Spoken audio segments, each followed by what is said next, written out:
नमस्कार बच्चों। आज हम पढ़ने और समझने वाले हैं क्लास 10th हिंदी की हमारी वर्कशीट नंबर 32 को, यानी कार्यपत्रक संख्या 32 को। यह हमारी 22 सितंबर 2021 की वर्कशीट रहेगी और आज की इस वर्कशीट में हम नेताजी का चश्मा पाठ को पढ़ना जारी रखेंगे। ये पाठ हमें संदेश देता है देशभक्ति का, कि देशभक्ति को प्रदर्शित करने के लिए आवश्यक नहीं है कि आप सेना में जाइए और वहां जाकर के दुश्मन को मार गिराइए तभी आपको देशभक्त समझा जाएगा। ना ही ये बिल्कुल आवश्यक है कि आपकी भुजाओं में बल हो, बॉडी शोडी बना रखी हो, जिम शिम जाते हो तभी आपको देशभक्त समझा जाएगा। देशभक्ति का अर्थ है देश के प्रति प्यार होना, प्रेम होना, लगाव होना, अपनेपन का भाव होना। अगर आपके मन में ये भाव है ना कहीं पर भी, तो आप देशभक्त हो। अगर आप देशभक्तों का, जो देश के लिए जिन्होंने अपनी जिंदगी को, अपनों को कुर्बान कर दिया, अगर आप उनका सम्मान करते हो ना, ये भी देशभक्ति है। अगर आप देश में रहने वाले सभी लोगों को अपना समझते हो, ये भी देशभक्ति है। अगर आप देश में कहीं पर भी एक छोटा सा पौधा भी लगाते हो ना, तो ये भी देशभक्ति है। आप अपने देश से प्रेम करते हो। आप देशभक्त हो। जो देश के प्रति काफी सारे लोग हैं जो धर्म के आधार पे या किसी अन्य आधार पे हमें आपस में बांटते हैं, यानी देश को कमजोर करने की कोशिश करते हैं, अगर आप उन लोगों का साथ नहीं देते ना, वो भी देशभक्ति है। बहुत सारे मैसेज आपको व्हाट्सएप पे मिलते होंगे जिसमें देश में जो लोग हैं उनको अलग अलग आधारों पे बांटने की कोशिश की जाती है। अगर आप बिना समझे पढ़े उन मैसेज को फॉरवर्ड नहीं करते हो ना, तो ये भी देशभक्ति है। देशभक्ति को प्रदर्शित करने के लिए जनाब किसी दिन की आवश्यकता नहीं होती कि हम 15 अगस्त या 26 जनवरी को ही इस देशभक्ति को प्रदर्शित करेंगे। देशभक्ति को आप कभी भी कहीं भी प्रदर्शित कर सकते हो। आप एज ए स्टूडेंट, आप विद्यार्थी हो, अगर आप अपना काम ठीक से कर रहे हो, ये देशभक्ति है। एक रेडी वाला है, अगर अपना काम ईमानदारी से कर रहा है तो वो भी देशभक्ति है। अगर वो अपने आसपास कूड़ा करकट नहीं फैला रहा है तो वो भी देशभक्ति है। यानी हम अपने रूटीन के काम में भी देशभक्ति को प्रदर्शित कर सकते हैं। एक छोटा सा बच्चा जब तिरंगे को लेकर के दौड़ता है तो वो देशभक्ति है। तो देशभक्ति को प्रदर्शित करने के लिए ना तो हमारे पास बल होने की आवश्यकता है, ना ही विशेष दिन की आवश्यकता होती है, बल्कि देश के प्रति प्यार, प्रेम, लगाव, समर्पण का भाव होना आवश्यक है। आज की इस वर्कशीट में हम नेताजी के चश्मा पाठ में आगे पढ़ेंगे। जैसे अब तक हम पढ़ चुके कि एक कस्बे की कहानी है इस पाठ।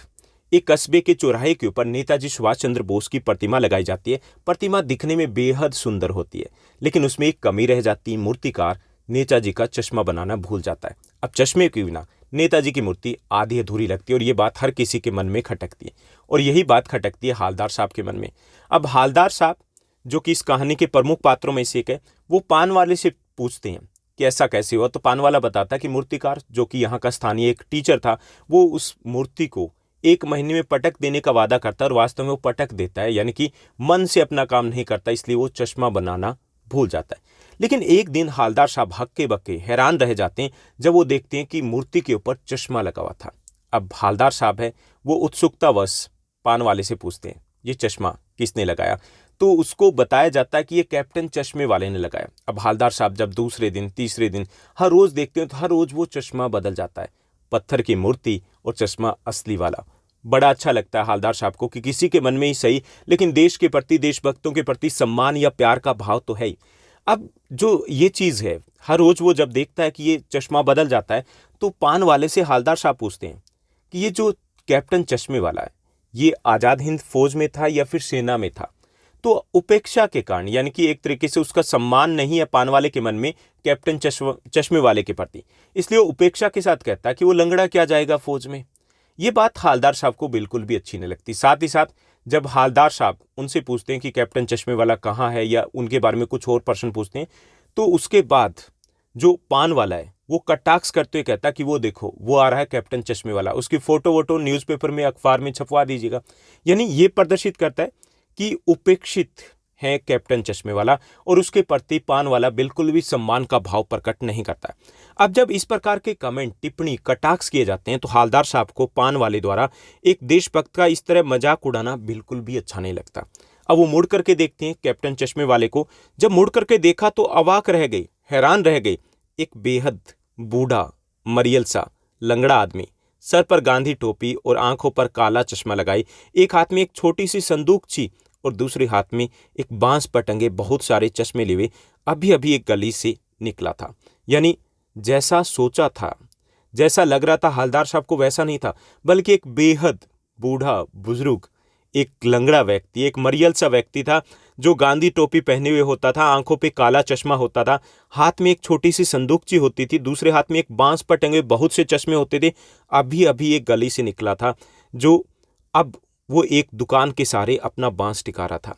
यानी वो कमजोर व्यक्ति था लेकिन दिल से कमजोर नहीं था, गरीब था लेकिन दिल से गरीब नहीं था, देश के प्रति सम्मान था, दिल बहुत बड़ा था। इसीलिए तो अपने उन्हीं चश्मा में से, जिसके पास बहुत सारे चश्मे नहीं थे, एक फ्रेम हर रोज नेताजी की प्रतिमा के ऊपर लगा दिया करता था। ये देशभक्ति का भाव था जो कैप्टन चश्मे वाला, देशभक्तों के प्रति सम्मान का भाव था जो प्रदर्शित कर रहा था। तो इस बेचारे की दुकान भी नहीं थी, फेरी वाले थे। इसे कैप्टन क्यों कहते हैं? यही इसका वास्तविक नाम है? लेकिन पान वाले ने बहुत पहले, यानी कि ये चीज हालदार साहब सोच रहा है कि उसको कैप्टन क्यों कहा जाता है फिर, और यही बात वो पूछना चाहता है पान वाले से। लेकिन पान वाले ने साफ बता दिया था कि अब कैप्टन के बारे में और इस बारे में वह और कोई बात करने को तैयार नहीं है, क्योंकि हालदार साहब हर रोज बहुत से प्रश्न थे जो इस मूर्ति के बारे में, कैप्टन चश्मे वाले के बारे में पान वाले से पूछते थे। ड्राइवर भी बेचैन हो रहा था, क्योंकि ड्राइवर को भी घर जल्दी पहुंचना था, काम भी था। हालदार साहब जीप में बैठ करके वहां से चले जाते हैं, लेकिन उनके मन में ये सारे प्रश्न है वो गूंजते रहते हैं। 2 साल तक हालदार साहब अपने काम के सिलसिले में उस कस्बे से गुजरते थे। जैसा कि शुरुआत में बताया गया था कि हर 15 दिनों में हालदार साहब काम के सिलसिले में उसी चौक से गुजरते हैं, और उनकी आदत थी कि वो पान वाले के पास रुकेंगे और वहां से पान खाएंगे और इधर उधर की कुछ बातें करेंगे। तो 2 साल तक हालदार साहब अपने काम के सिलसिले में उस कस्बे से गुजरते रहे और नेताजी की मूर्ति पर बदलते हुए चश्मों को भी देखते रहे। हर रोज चश्मा बदल जाता था, कभी गोल चश्मा होता, कभी चौकोर चश्मा, कभी लाल तो कभी काला, कभी धूप का चश्मा तो कभी बड़े कांचों वाला गोगो चश्मा, पर कोई न कोई चश्मा होता जरूर था। उस धूल भरी यात्रा में हालदार साहब को कौतुक और प्रफुल्लता, यानी कि खुशी के क्षण देने के लिए ये काफी था। उन्हें बड़ा अच्छा लगता था जब भी वो नया चश्मा देखते थे, एक जोश सा भर जाता था। जो कैप्टन चश्मे वाला, उसके प्रति सम्मान, दिल में प्रेम वो पैदा होता था, क्योंकि कैप्टन चश्मे वाला था वो निस्वार्थ भाव से, गरीब होते हुए भी वो देशभक्तों का सम्मान करना जानता था। वो कोशिश करता था कि देशभक्तों का अपमान ना हो पाए, इसलिए वो हर रोज उस चश्मे को बदल देता था। फिर एक बार कुछ ऐसा होता है कि मूर्ति के चेहरे पर कोई भी कैसा भी चश्मा नहीं था।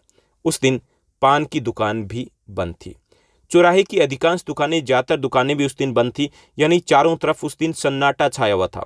अगली बार भी मूर्ति की आंखों पर चश्मा नहीं था, यानी अगली बार हालदार साहब आते हैं तब भी वो देखते हैं कि आंखों पर किसी भी प्रकार का चश्मा नहीं था। हालदार साहब ने पान खाया और धीरे से पान वाले से पूछा, क्यों भाई, क्या बात है, आज तुम्हारे नेताजी की आंखों पर चश्मा नहीं है? और आगे क्या होता है, शायद कैप्टन चश्मे वाला है वो नहीं रहा था। तो आगे क्या होता है वो हम अगले एपिसोड में, अगली जो हमारी वर्कशीट है उसमें पढ़ेंगे, जानेंगे कि क्यों इस बार नेताजी की जो मूर्ति थी उस पर चश्मा नदारद था, गायब था। तो ये थी हमारी आज की वर्कशीट, उसका कंटेंट।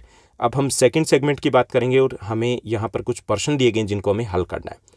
यहाँ पर पहला हमारा प्रश्न दिया गया, हालदार साहब की दृष्टि में कौन देशभक्त था? तो इसमें पहला विकल्प दिया गया पान वाला, दूसरा विकल्प है मास्टर मोतीलाल, तीसरा विकल्प है कैप्टन, चौथा विकल्प है चेयरमैन। तो इसमें सही विकल्प हमारा गै रहेगा। हालदार साहब की दृष्टि में कैप्टन चश्मे वाला देशभक्त था। दूसरा हमारा प्रश्न है, एक बार कस्बे से गुजरते हुए हालदार साहब को मूर्ति में क्या अंतर दिखाई दिया था? पहला, कै मूर्ति टूटी हुई थी, दूसरा मूर्ति पर चश्मा नहीं था, तीसरा विकल्प है मूर्ति गंदी थी, चौथा कोई नहीं। तो इसमें ख विकल्प सही रहेगा कि मूर्ति पर चश्मा नदारद था, गायब था, या चश्मा नहीं था। तो ख यहाँ पर हमारा सही विकल्प रहेगा। तीसरा हमारा प्रश्न दिया गया, चश्मे वाले के प्रति पान वाले के मन में कैसी भावना थी? पहला घृणा की भावना, नफरत करता था, दूसरा उत्साह की भावना, तीसरा उपेक्षा की भावना, चौथा वो मित्र की भावना रखता था। तो सही विकल्प रहेगा उपेक्षा की भावना थी, यानी कि वो उनसे प्यार नहीं करता था और अलग ही निगाहों से कैप्टन चश्मे वाले को पान वाला देखा करता था। तो यहाँ पे गै उपेक्षा आपका सही विकल्प रहेगा। उसके बाद चौथा हमारा प्रश्न दिया गया, चौथा प्रश्न है यहाँ पर कि कैप्टन के अंदर किस गुण की प्रधानता दिखी? तो पहला है देशभक्ति, दूसरा विकल्प है स्वार्थ की, तीसरा विकल्प है प्रेम की, चौथा है व्यापार की।